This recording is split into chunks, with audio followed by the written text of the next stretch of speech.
Okay, it's really hot out these days. I went running this morning and I mean, my shirt was soaking wet, everything was soaking wet. It's been so hot.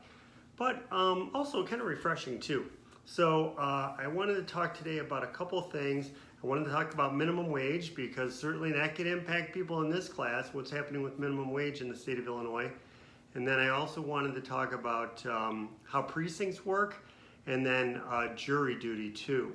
I'm going to go through minimum wage first because I've got that already up on my little laptop, and then I'm going to move into talk a little bit about jury duty since we're covering the judiciary right now.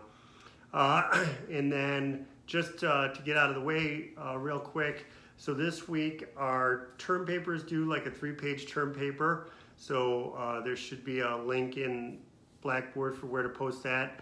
And then also you need to make a video talking about it, and I'm going to put that on discussion board where we can post that in the next couple of weeks.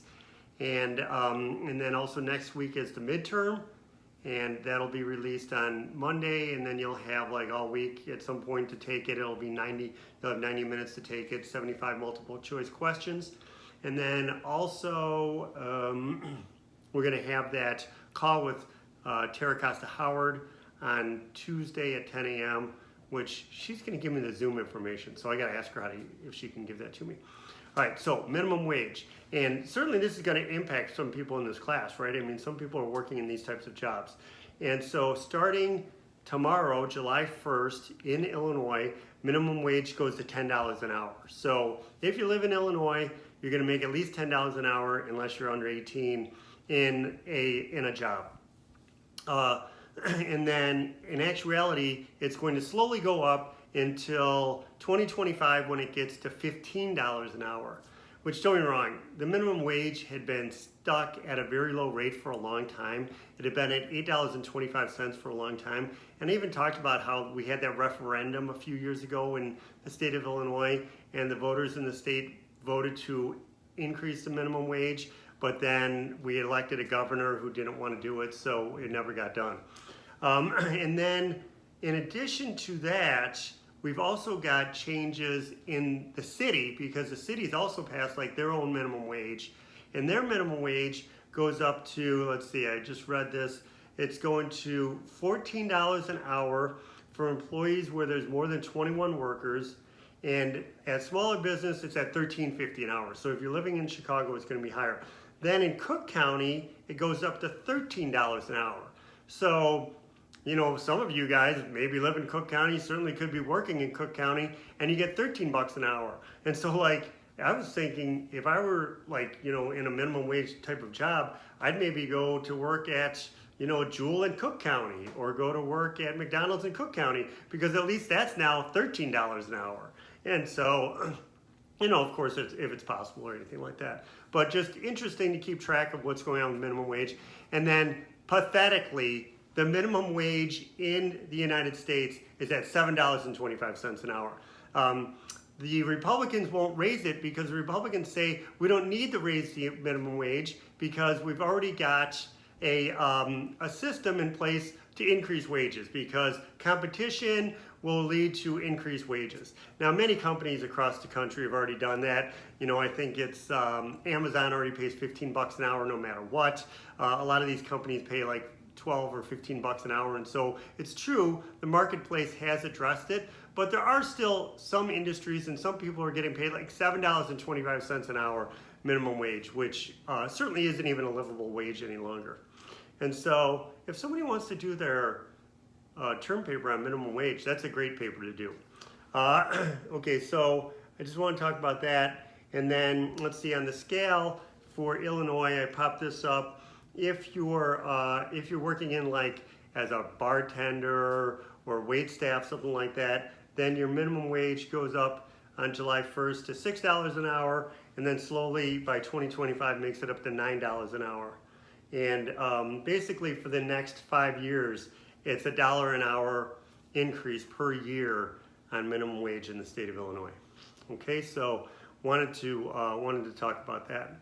The next thing that I wanted to talk about was jury duty and how jury duty works. Okay, so with jury duty, don't worry about trying to get out of it. You can't get out of it. I'm on the DuPage County Jury Commission, right? And so on the DuPage County Jury Commission, we hear people's sob stories about why they can't come to be on jury duty. You know, like, I can't come to jury duty because I've got school. Okay, we'll postpone it. I can't come to jury duty because I've got to work. Don't worry, your company has to let you have that time off. And so when you're on the jury commission, you hear these stories about people who can't come in. Now, there are legitimate reasons some people can't come in. Let's say they're a stay-at-home parent and they're the only ones who can take care of their baby. Then that's a legitimate excuse. But like, let's say that you said, oh, I've got a final that week. Okay, no problem. You can just be moved to the next month and go serve jury duty. And so how do you get on jury duty? And also don't worry about trying to hide because they're going to find you. If you have a driver's license, we're going to know about you. If you've registered for school, we're going to know about you. If you have a state ID, we're going to know about you. If you have a passport, we're going to know about you. And so there's really no way to get out of them finding you for jury duty. It's going to happen. The way it works in DuPage County is it's one trial or one day. So you get called and then they'll say, okay, come in on Tuesday. You go in on Tuesday, you sit in the room, and if you get called to the jury room, then you're going to maybe be on a trial. If during that day you're not called up to the jury room, then you're not going to be on a trial and you're free for the day, and they won't call you back again for 2 more years. If you are called up, then you're going to sit in the judge's chambers or in the jury or in the courtroom, and they're going to ask you questions. Both the defendant and the prosecutor are going to ask you questions to try to determine if you're going to be a fair juror. And so, like for instance, I was on one a few years ago, and when I was on it, we were asked about whether or not we've ever been involved in a car accident. And so it had something to do with a car accident, you know. And then, have you ever sued an insurance company? Because the insurance company was defending somebody in this car accident. And so that's one of those things where like, this is going to end up being something with that. Or, if they said something along the lines of, have you ever been arrested? Do you think that the police are bad? Something like that. Then, it's probably going to be some sort of a case involved with some sort of felony type of thing. And so, it all depends on that sort of thing. So once you're selected for jury duty, then of course you have to stay. And usually in DuPage County, a jury trial will last around 3 days. But sometimes they last longer and sometimes they're shorter. For instance, when I was in jury duty and they were asking me questions to decide whether or not they wanted me to be on the jury, then they settled the case while they were asking me the questions. I don't know how they settled it because the lawyers were standing there asking the questions, but somehow or another they settled it, and so then it moved on. So, so those type of things you're gonna see, and then of course once the jury's made their decision, then the judge is going to read it, and then you'll hear the court decision, and of course we've seen that on TV and everything. The other thing that's sort of like isn't always as obvious is when we hear about the grand jury and what the grand jury's role is. And so with the grand jury, it's also made up of just the average citizens, people who are, average citizens that are called in just like you'd be called in for jury duty. But then what their responsibility is to hear evidence and decide whether or not a case should be filed or that they should proceed with prosecution. And so that's going to be dealing with, oh my gosh, I got to adjust this thing. It's starting to fall over. That's going to be dealing with like a police case, okay? So let's say somebody's being accused of stealing a car. Then they're going to go in front of the grand jury and say, yeah, we want to proceed with charging this person with stealing the car, and here's the evidence to show that it happened.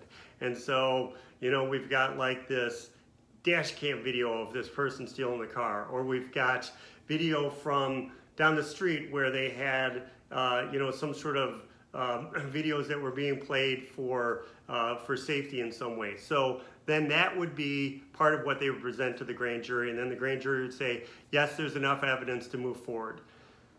Just about always the grand jury moves forward with it, right? It's very seldom that the grand jury is not like, oh, the prosecutor doesn't know what he's talking about. We're not going to move forward with it. And then it just goes to a regular trial from there. And so that's going to be separate. But the grand jury plays an important role also, like you may have heard of some of these cases where the grand jury is deciding whether or not a police officer is going to be charged with a crime.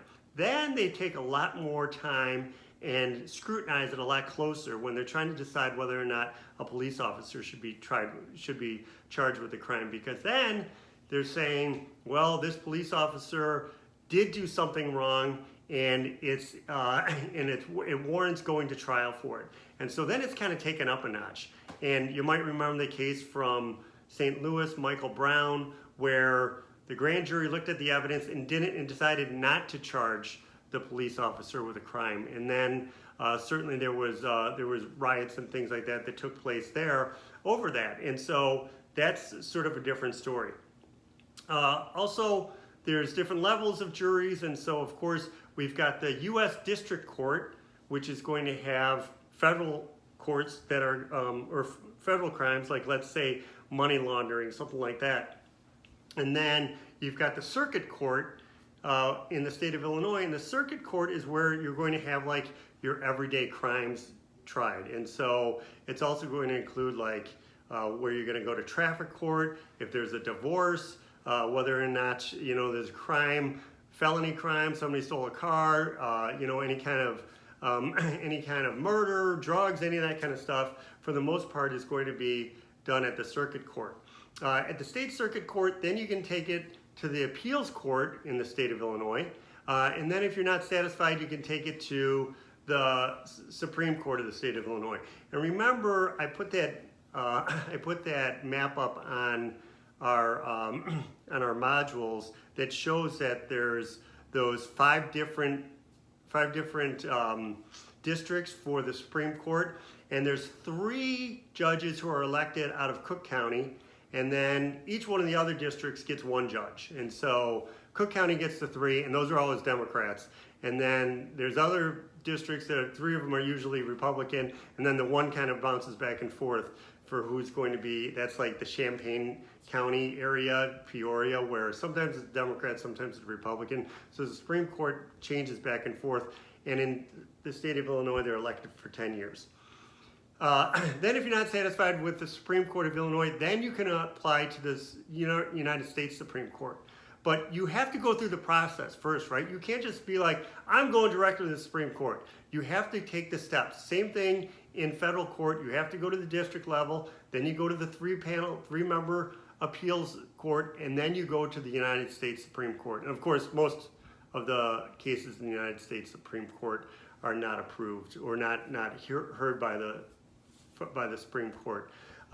But in any case, that's the process. And so keep that in mind. And also, like, if you're talking about anything that's going on, it's got to start at one of those lower courts. And so even if it's dealing with, a big issue like gay marriage, that's going to start at a lower court, and then it's going to go to the appeals court, and then it's going to eventually go to the Supreme Court. And of course, they can still decide whether or not they want to do it.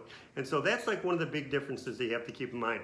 And I can't believe I'm already at 13 minutes here. And so I'm going to do how precincts work next week or later on this week. Also, I'm going to Michigan on Thursday, so I'm not going to be around to do a lot of grading or anything this weekend. But anyway, no problem. I'll catch up on Sunday. Okay, have a great day.